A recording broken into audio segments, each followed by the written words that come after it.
ከሰሞኑ የተጀመረ ጥሩ ቢድዓ ወይም መልካም ግኝት ተመልከቱ። እዚህ ጋር ምን ይላል? ሶሉ ዐለ ነቢ። ሁላችሁም ኮሜንት ላይ ሶላዋት እያወረዳችሁ ይህ ነገር እንግዲህ በየከተማው በሰሞኑ ቻለንጅ ሆኗል። በየአውራ ጎዳናው በየመንገዱ ማለት ነው እየተሰቀለ ያለ ታፔላ ነው። ይሄውም የሆነው እንግዲህ ሰዎች ይህንን በማየት አስታውሰው ሶላዋት እንዳወርዱ ያግዛል ተብሎ ነው። ምንም እንኳን ይህንን ማድረጉ እንደዚህ ያለ ተግባር ከዚህ በፊት የተለመደ ነገር ባይሆንም እንዲሁ በቁርአንና በሐዲስም በዚህ መልኩ ሰዎች ሶላዋት እንዲያወርዱ ለማስታወስ በየመንገዱ መቼም እነዚህ ሰዎች ለቢድዓ ያላቸው አረዳድ ለቢድዓ ያላቸው ፍህም በጣም የተለየ ነው። እንግዲህ ሰላዋት ማውረድ ቢድዓ ሊሆን ማለት ነው። በነቢዩ ሰለላሁ ዐለይሂ ወሰለም ላይ ሰላዋት ማውረድም ቢድዓ ሊሆን ማለት ነው። ለማንኛውም ይህ መንገድ ላይ የተጀመረውን ድርጊት በተመለከተ አዲስ ቢድዓ እየተደነገገ ሳይሆን የታዘዝንበት የሆነውን ሰላዋት የታዘዝንበት የሆነውን ዒባዳ አስታውሰን በነቢዩ ሰለላሁ ዐለይሂ ወሰለም ላይ ሰላዋት እንድናበዛ በየወቅቱ በየቦታው በሳቸው ላይ ሰላዋት ማውረድን እንዳንረሳ የሚያደርግ አጋዥ የሆነ መንገድ እንጂ አዲስ የሆነ መጤ ተግባር አይደለም። ልክ ለምሳሌ ሱብሂን ሶላት ለመስገድ ሰውየው አላርም ቀጥሮ ቢተኛ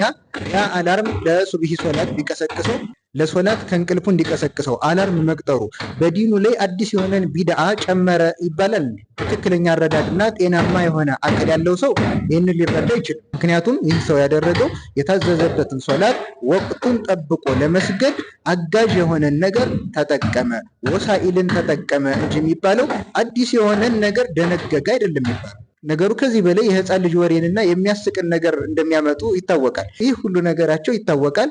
የሆነች መውሊድ የምትባል ነገር አለች። ያችን ለመደገፍና ለመጠጋገን የሚፍጨረጨሯት መፍጨርጨር ናት። እንደምሰሟቸው ስለ ቢድዓ ሲያወሩ እንጀራም ቢድዓ ነው፣ ፓስታም ቢድዓ ነው፣ መኪናም ቢድዓ ነው ምናምን እያሉ እንደሚያወሩ ይታወቃል። አሁንም ጀሮ ላለው ሐቅን ፈላጊ ለሆነ አካል ቢድዓ ነቢዩ ሰለላሁ ዐለይሂ ወሰለም አዲስ መጤ ተግባርን የከለከሉት በዲኑ ላይ አዲስ ሸሪዓን መደንገግ አዲስ የሆነ ነገር ማምጣትን በተመለከተ ዱንያዊ ጉዳይን አይመለከትም። የታዘዝንባቸው የሆኑ ዒባዳዎችን ለመስራት የምንጠቀምባቸውን መንገዶች ወሳኢሎችን አይመለከትም።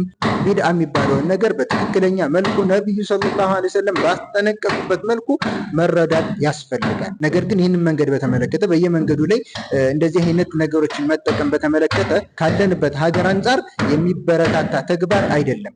ምክንያቱም እኛ ይህንን ነገር ስናደርግ ሌላው ደግሞ የራሱ መገለጫ የሆነን ነገር ሊያደርግ ይችላል። ስለዚህ ለዒባዳ ማስታወሻነት ብለን ያደረገው ነገር ቀርቶ ወደ ሌላ ነገር ይቀየራል። ወደ ልክ እየተቀየረ አንድ ነገር ሲያደርግ ሌላው ሌላ ነገር እያደረገ ካልሆነ መስመር ውስጥ ስለሚገባ ይህ ነገር በእኛ ሀገር ተጨባጭ ተገቢ አይደለም።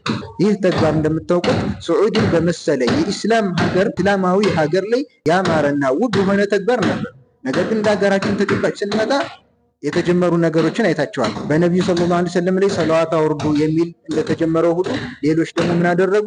አላሁም ወጁዱን ቢላ መካን ብለው ቁርአን ሐዲስ ጋር የሚጋጩ እንደዚህ አይነት ጸረ እስላም የሆኑ እምነቶች የሚካሄዱበት ነገር እየተፈጠረ ነው። ልክ እንደዚሁ ሌላው ደግሞ ኢየሱስ ጌታ ነው ብሎ ደግሞ ሊለጥፍ ይችላል። ስለዚህ እንደ ሀገራችን ተጨባጭ የሚበረታታ ተግባር አይደለም። ሁላችንም ልንጠነቀቅ ይገባል።